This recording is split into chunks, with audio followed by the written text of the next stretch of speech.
დღეს 21 საუკუნის დასაწყისში არქეოლოგი არ უნდა ისაზღვრებოდეს მხოლოდ არქეოლოგიის ცოდნით. თანამედროვე ტექნოლოგიების გათვალისწინებით ის აგრეთვე უნდა ფლობდეს არქეოლოგიის მონათესავე მეცნიერებებს, როგორც ჰუმანიტარული, ისე საბუნებისმეტყველო დისციპლინებიდან.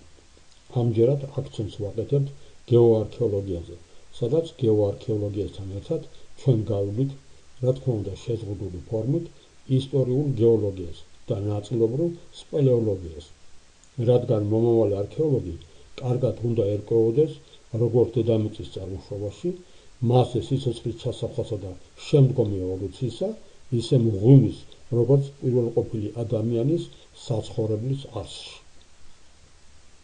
ასევე ისტორიულ გეოლოგიას გავვლით საველე არქეოლოგიის საფუძვლების შესწავლის დროსაც. ლექცია პირველი. საბუნებისმეტყველო მეცნიერებათა განვითარება და ბუნებაში მიმდინარე პროცესების გააზრება მოითხოვს ღრმა შესწავლას. ადამიანისათვის ჯერ კიდევ მრავალ ამოუხსნელ რთულ პრობლემას მივყევართ ახალი, მადადე უცნობი მეცნიერული მიმართულებისა და პრობლემატიკით სრულიად ახალი მეცნიერული დარგების გამოყოფამდე. ახალი მეცნიერული მიმართულების აღმოცენების კლასიკური ფორმა უკვე არსებული დარგების დანაწევრება. მაგალითად, საკმაოდ კარგადაა ცნობილი ბიოლოგიისა და ფიზიკის ზღვარზე ჩასახული მეცნიერული დარგი ბიოფიზიკა, რომელიც სწავლობს ცოცხალ სამყაროში მიმდინარე პროცესებს. მეცნიერული დეტალიზაცია ქმნის საფუძველს რამდენიმე უკვე არსებულ მეცნიერულ დარგს შორის ჩაისახოს და განვითარდეს ახალი მეცნიერული დარგი. ჩამოყალიბებულ და უკვე არსებულ საბუნებისმეტყველო მეცნიერულ დარგებს შორის ახალ მიმართულებათა ჩამოყალიბება და შემდეგ მისი განვითარება მტკიცეს ხდის თითქოს და განცალკევებულ მეცნიერულ დარგებს შორის ლოგიკურ კავშირს, რაც ამავდროულად წარმოადგენს უწრუულეს მეცნიერულ მიმართულებათა გაჩენას, რომელსაც მივყევართ ბუნების რთული სურათის მოდელირებისაკენ. დღეს გეოლოგიის, გეოგრაფიის, გეოფიზიკისა და გეოქიმიის საერთო სახელად ხმარობენ დედამიწის შემსწავლელ მეცნიერებას. ამ მეცნიერებებს შორის ყველაზე უფრო ძველი დარგის გეოგრაფიის წინაშე მდგომი ამოცანები საგრძნობლადაა გაფართოებული, რადგან ის ღრმად შეიჭრა საბუნებისმეტყველო და ჰუმანიტარულ მეცნიერებაში და შექმნა დარგთა შორისი მეცნიერული მიმართულების მთელი სერია. გეოლოგია სიტყვით ნიშნავს მოძღვრებას მიწის შესახებ, რომელიც თავისთავად უზარმაზარი შემეცნებაა. ამიტომ მის კვლევას აწარმოებს როგორც დედამიწის შემსწავლელ მეცნიერებათა მთელი კომპლექსი, ისე სხვა საბუნებისმეტყველო დარგები. ცნობილია, რომ ამერიკის შეერთებულ შტატებში 1830 წლიდან 1930 წლამდე ჯერ კიდევ ახალგაზრდა მეცნიერული დარგები გეოლოგია და არქეოლოგია ხშირად ერთიანდებოდა ადამიანის ისტორიული წარსულის შესწავლაში. ამჟამად მთელ მსოფლიოში მრავალი გეოლოგი და არქეოლოგი თანამშრომლობს ერთმანეთთან ერთობლივი კვლევის ჩასატარებლად. გასული საუკუნის 70-იან წლებს არქეოლოგიისა და პეტროგრაფიის საზღვარზე ჩამოყალიბდა ახალი მეცნიერული მიმართულება პეტროარქეოლოგია. სახელწოდება პეტროარქეოლოგია კარგად გვიჩვენებს მის მეცნიერულ დანიშნულებას. ეს არის არქეოლოგიურ ძეგლებზე ქვის მასალის პეტროგრაფიული მეთოდების შესწავლა. ეს ტერმინი მეცნიერებაში შემოიტანა 1970 წელს ბრნოს უნივერსიტეტის თანამშრომლებმა პეტროგრაფმა შტელცმა და არქეოლოგმა მალინამ.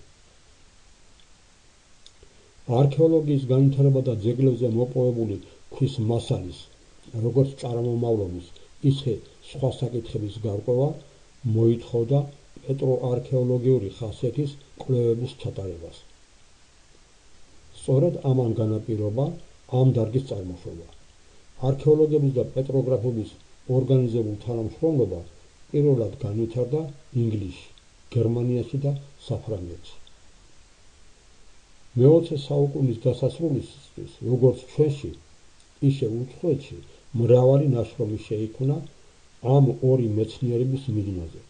სადღეისოდ კარგადაა ცნობილი, რომ ადამიანი ჯერ კიდევ ქვის ხანაში მიზანდასახულად ეძებს მისთვის საჭირო ქვის ნედლეულს. საჭირო ბუნებრივი ნედლეულის ძებნისას და გამოვლენისათვის ადამიანი ავლენს საკმაოდ დახვეწ ემპირიულ ცოდნას. აქვე უნდა აღინიშნოს, რომ არქეოლოგიისა და სამონებისმეტყველო მეცნიერებათა ზღვარზე შექმნილი შრომების სახელწოდება ყოველთვის არ შეესაბამება ჩატარებული კვლევის შინაარსს. ზემოაღნიშნული ტერმინი პეტროარქეოლოგია არ წარმოადგენს მეცნიერებაში დაკანონებულ ტერმინს. მის გვერდით არსებობს გეოლოგიური არქეოლოგია,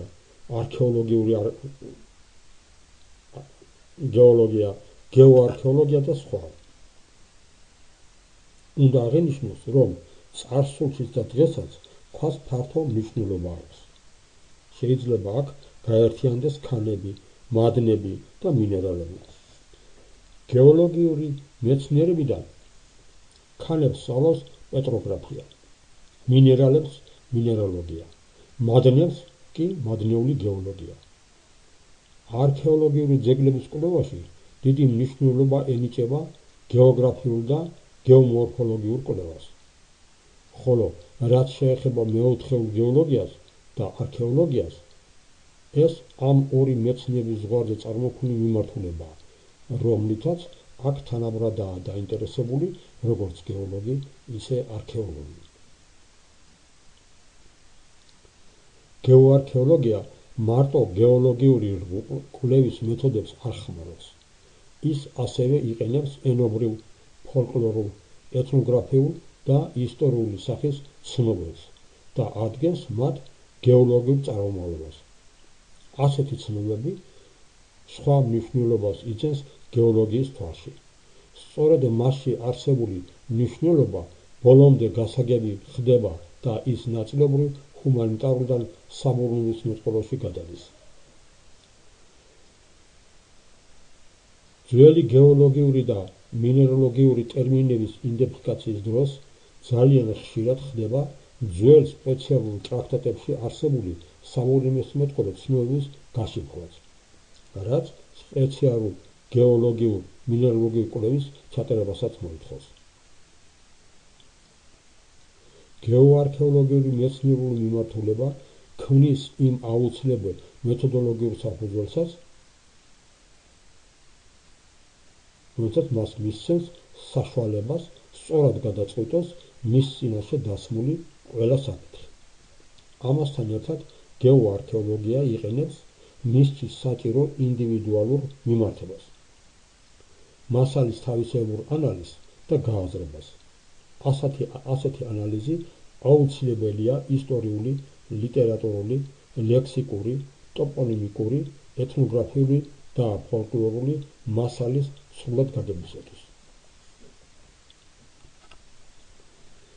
გეოარქეოლოგიური კვლევის დროს განსაკუთრებული მნიშვნელობა ენიჭება ეკოლოგიის საკითხებს. დედამიწის ხანგრძლივი გეოლოგიური ისტორიის სულ ბოლო სტადიაზე, მეოთხეულში, ჩნდება ადამიანი, რითაც იწყება სრულიად ახალი ხანა დედამიწაზე. თუ დასაწყისში ადამიანის ზემოქმედება ბუნებაზე უმნიშვნელოა, მის განვითარებასთან ერთად ბუნებაზე მისი გავლენა თანდათან მნიშვნელოვანი ხდება. ბრინჯაოს ხანიდან, განსაკუთრებით კი რკინის გამოდროებიდან დაწყებული, მისი ზემოქმედება ძალზე საგრძნობია. სწორედ აქედან იწყება ანთროპოგენური პროცესების ინტენსიური განვითარება. ეს პროცესები სახეს უსვლის ბუნებაში არსებულ ეკოლოგიურ მდგომარეობას. ამ პრობლემების ისტორიული ჭრიში შესწავლა და მისთვის თვალის გადევნება დღევანდელი მწვავე ეკოლოგიური პრობლემების შესწავლის დროსაც ნამდვილად ინარჩუნებს აქტუალურ მნიშვნელობას. აქტუალურია, რა თქმა უნდა, ადამიანისა და ბუნების ურთიერთდამოკიდებულების საკითხიც. ერთის მხრივ ეს არის ხანგრძლივი ისტორიული პროცესი, როცა ადამიანი იწყებს ბუნების შემეცნებას, მის ამოხსნას და ბუნების სიკეთის თავისი კეთილდღეობისათვის გამოყენებას. მეორეს მხრივ ადამიანი ბუნების ერთადერთი წარმომადგენელია, რომელიც იკვლევს თავის თავს, მას სადამე იკვლევს ბუნებას, რომლის ერთ-ერთი წევრიც თავად არის.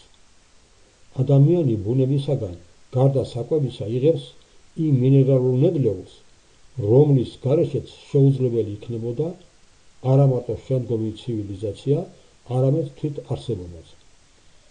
თავისი ცხოვრების შორეულ წარსულში ადამიანის წინაშე იდგა საკითხი, შეეცნო ის, რაც ბუნებაში არსებობდა. მოეხდინა ბუნებრივი ნედლეულის მიღების მეთოდების სრულყოფა. ცნობილია, რომ ადამიანის წარსულის ისტორიის შესწავლას არქეოლოგიური მეცნიერება სწავლობს, მაგრამ დღეს იმის გათვალისწინებით, თუ რაოდენად რთულია ადამიანის მოღვაწეობა, მისი სრულად შესწავლისათვის დღეს არქეოლოგიურ მეცნიერებას აუცილებლად ჭირდება საბუნებისმეტყველო მეცნიერებათა მრავალი მიღწევისა და კვლევის მეთოდის გამოყენება. სწორედ ამიტომ საჭირო გახდა ქიმიის, გეოლოგიური მეცნიერების, გეოფიზიკის, გეოქიმიისა, ბოტანიკის, ზოოლოგიის და სხვათა გამოყენება.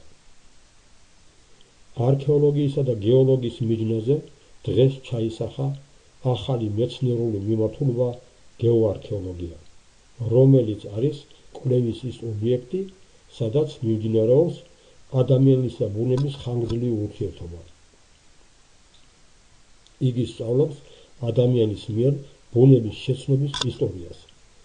გეოარქეოლოგია კვლევის დროს მთლიანად იყენებს გეოლოგიური კვლევის მეთოდებსა და მეცნიერულ მიღწევებს. ამიტომ, ვიდრე უშუალოდ მასზე ვისაუბრებდეთ, საჭიროდ მიგვაჩნია მოკლედ მიმოვიხილოთ დედამიწის ისტორიული გეოლოგია და მღვიმეცოდნეობა.